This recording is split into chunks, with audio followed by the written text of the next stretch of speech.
Բավական ակտիվ գործում է երկկողմ միջխորհրդարանական հանձնաժողովը, համագործակցության հանձնաժողովը։ Մենք կարծիքներ փոխանակեցինք ընդհանուր մեր ինտեգրացիոն միավորումների ուղղությամբ համագործակցության մասին, առաջին հերթին Եվրասիական տնտեսական միության շրջանակում մեր գնահատականները համընկնում են Եվրազեսում մասնակցությունը լրացուցիչ գրավական է տնտեսության կայուն զարգացման համար, բարեկեցության մակարդակի բարձրացման համար, մեր քաղաքացիների համար։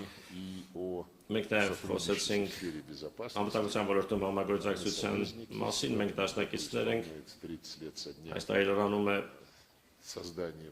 Հայաստանում ռուսական ռազմական բազայի ստեղծման 30-ամյակը, այն կարևոր բաղադրիչ է երկրի անվտանգության շահերի երաշխավորման համար։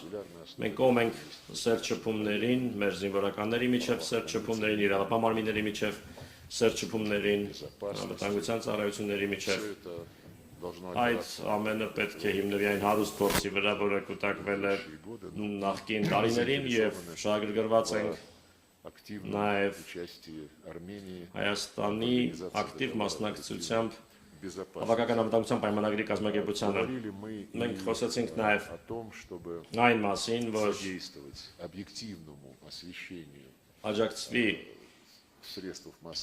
զանգվածային լրատվամիջոցներում Ռուսաստանի եւ Հայաստանի իրադարձությունների օբյեկտիվ լուսաբանմանը միջազգային տարածաշրջանային հարցերով ներկայացվեն մեր երկրների դիրքորոշումները։